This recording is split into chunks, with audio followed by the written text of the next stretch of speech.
Hey everyone, it's Bethany Finch with American Made Home Solutions, and it's Win Wednesday. This Wednesday, we are focused on a term that we use all the time, but some of you may be unfamiliar with it. The term is sustainable growth. What does sustainable growth mean, and what does that mean to you, either as an investor or a buyer or an agent? So with that, let's move forward. What is sustainable growth? Sustainable growth is something that our business is 100% focused on. Because we're in multiple markets all around the country, the United States country, I should say, we look at a multitude of things when we're in these markets. We don't want to just come in, buy one property, and then leave and never see that market again. We want to be able to come into a market. We want to be able to not just do maybe single family flips, but also do some multifamily communities and some other extensive work within the community. To do this, we need to create sustainable growth. You see, at American Made Home Solutions, our business model centers around this sustainable growth. So let me give you some examples here. So the first one is, as syndicators, we are multifamily syndicators. So that requires us to follow SEC guidelines and different things like this in working with multitudes of investors to take down bigger properties. So multifamily properties, anything 5 units and up, or self-storage units, or land that we're developing, things of that nature. Now, how sustainable growth fits into this part of our syndication model is we first focus on that community as a whole. Here's a good example. We have a 42 unit in Jonesboro, Arkansas. When we're looking at that property, we're looking at who are the people that are most likely going to be renting there. Are they single people? Are they married couples? Are they married couples with children? Are they transient workers? Like, for instance, a lot of oil rig workers are very transient. They kind of come and go every 6 months to a year. So we look at that community.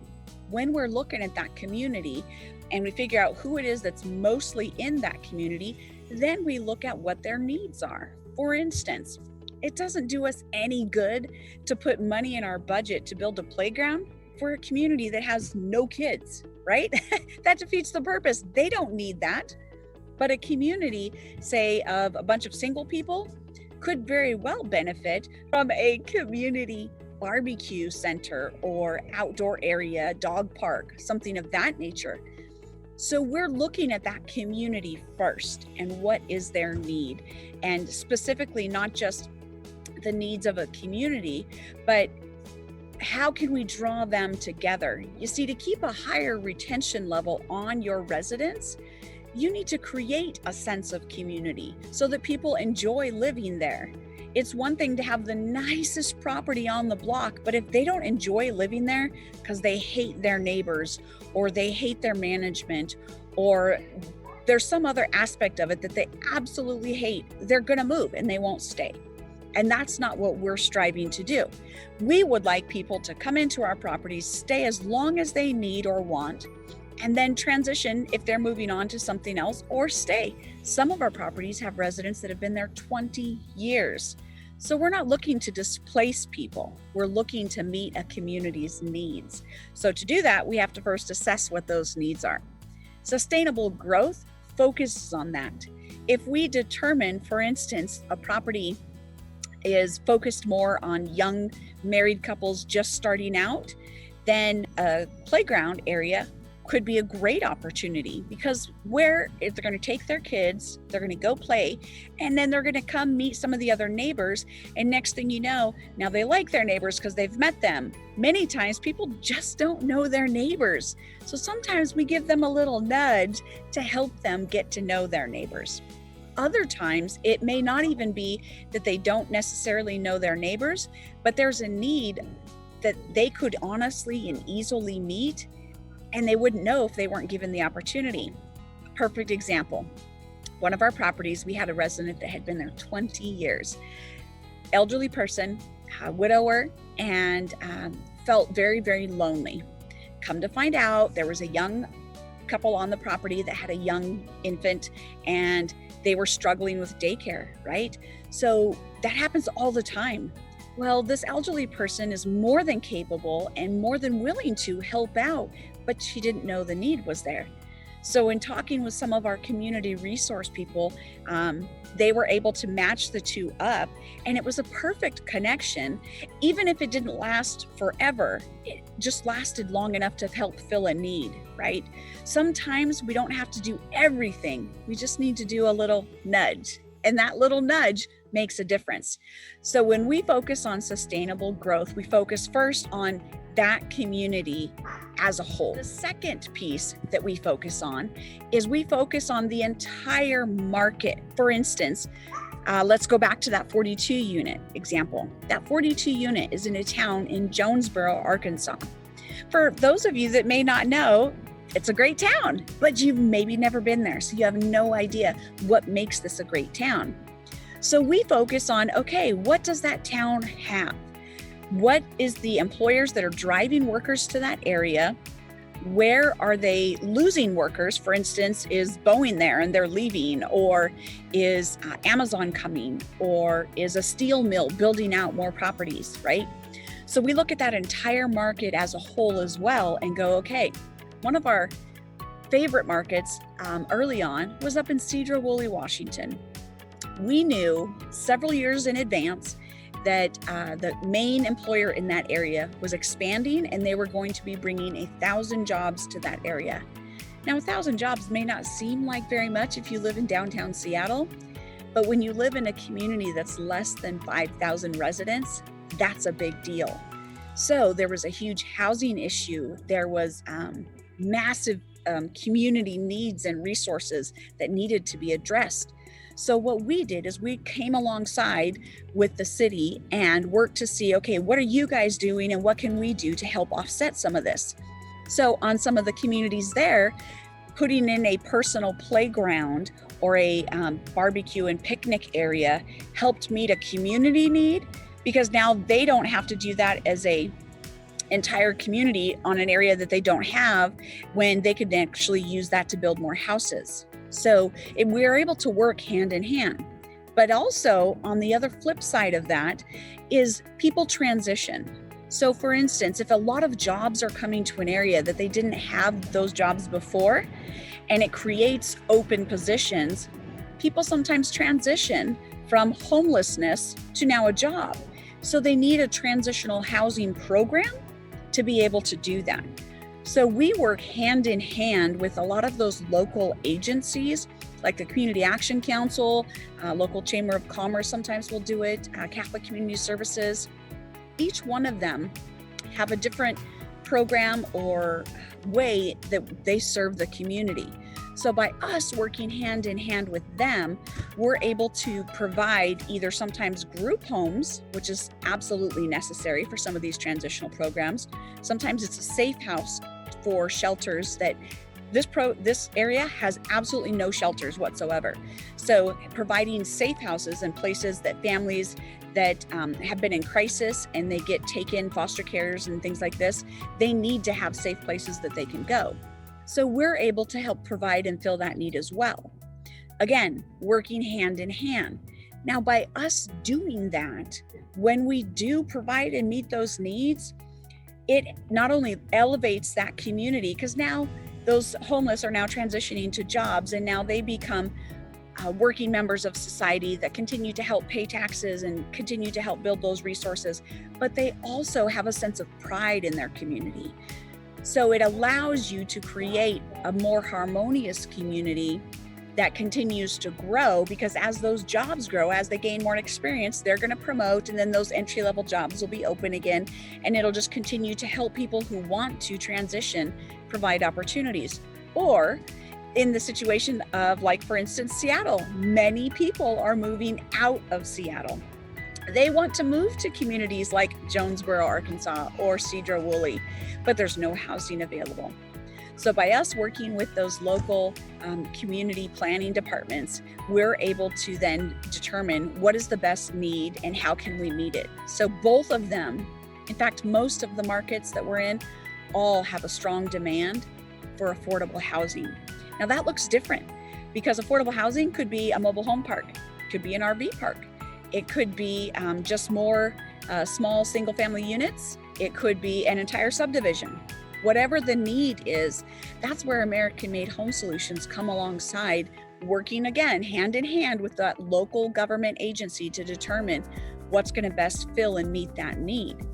And in doing so, we're able to then put more taxes back into that community that the community then has to spread back around and to use and pay for. Like in Jonesboro, many of you guys don't know this, but their taxes actually pay for their garbage. So everybody's garbage is picked up in essence for free, but it's not. Your property taxes pay for it. But not every community does that, right? So other communities are choosing to use those tax dollars in other ways, like developing more parks, or like developing dog parks, or doing community celebrations. A lot of them have now outlawed fireworks. Well, to put on a show costs money, right? So things like this. But by providing collaborative effects with our company, American-Made Home Solutions, and those local governments or those local 501c3s, it allows us to continue to grow out that community, because the community will continue to grow as long as it's sustainable. Now, the third thing that we do to help continue sustainable growth on all of our properties is we actively focus to implement programs. For example, we work with local 501c3s as well as national chapters of 501c3s. One of them, for instance, is Skagit Community Action Council. They have a program that's a transitional program.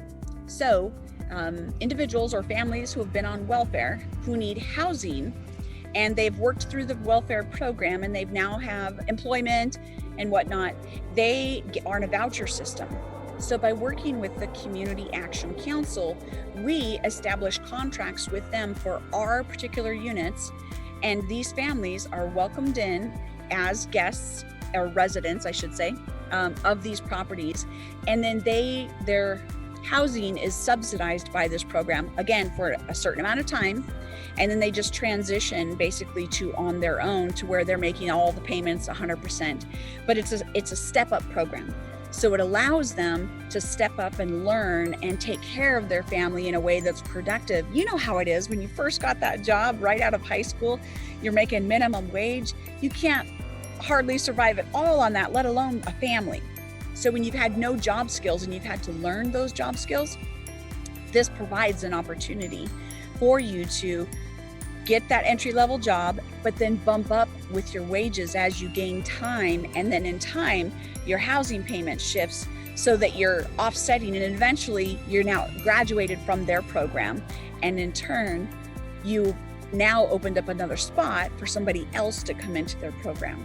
So it's a win-win situation, not just for them. And that's just one of the many ways that we implement. The key part is implementing, right? One of the other properties we've talked about is a 42 unit there in Jonesboro, Arkansas. And we have basically a discount program is probably the best way to think of it. So you guys know Google Pay, Samsung Pay, all of that, where you basically have a digital wallet. Well, so we have basically an app that we give to all of our residents. And when they live on any of our properties, on this app, it has already negotiated discounts with major retailers, Walmart, Home Depot, Lowe's, Sherwin-Williams, anybody and everybody, restaurants, different things like this. So for instance, if a resident pays for their dinner that night at Applebee's through this app, the app will give a portion of that back. Now, the cool part about this is they have the choice. They can keep that money as just a cashback program for themselves, or they can come alongside us and they can team up with those local community programs that we're working with, those 501c3 like Catholic Community Services, or some of our national ones like Underground Railroad. Now it's even cooler because when we're as syndicators giving back and we're a line item on the budget for a group like National Underground Railroad Group or Cities for Life or Catholic Community Services, right? We are on a line item for their budget. They can count on that money. But now at the end of the month, when we come back and we're able to tell our residents, hey, FYI, this month we were able to save 7 people out of sex trafficking. Or this month, $1,000 was given to Catholic Community Services, and they got to be a part of it. That empowers them because it didn't cost them anything to be a part of it, other than to make the simple choice of whether or not they kept that money or they gave it. And in doing so, the moment somebody gives it away to somebody else when they've received, it goes full cycle, and it allows them to grow as an individual. And the amazing thing about that is 100% sustainable, because now they didn't think they could give because they just were scrapping together every little nickel they had, and now they're giving. It makes them feel so amazing because they are the ones getting truly blessed. Yes, that program is getting blessed, but even more so them. So sustainable growth for us is implementing programs like that to empower not only our residents in our communities, but our communities to continue to grow in such a way that if anything should happen even to us, it would continue to move forward, even without us. That's sustainability. It's not when we leave, whenever, it'll still be there. It'll still keep going forward. And in doing so, our communities grow, not just as individuals, but as a group, as a community that's being knit together. And now we're seeing measurable results take place. So that's what sustainable growth is. If this is an area that interests you and you are absolutely in love with the opportunity to be able to invest with a company or learn more of how you can make a difference in your community by working with someone like American Made Home Solutions, you're going to want to click on the link below. When you do, it'll send you a quick survey questionnaire, and it'll tell us how we can help you and what information we can send you so that you can learn more about working with not only American Made Home Solutions, but making a difference in the communities around you. We are in a whole bunch of communities, and we may already be in your community. And if not, maybe you'll help us put that community on the radar because you'll show us the benefits of that community. Otherwise, we already have established communities all around our nation that we're already doing great things in, and we want to continue to do so. So if that's you, you're going to want to click on the link below, fill out the questionnaire, and in turn, it'll help us assess the best way that we can reach out to you and have that conversation. No better way than moving forward as a community than working with others who are already doing that. So until next time, we look forward to talking with you again soon on the next Win Wednesday. Bye for now.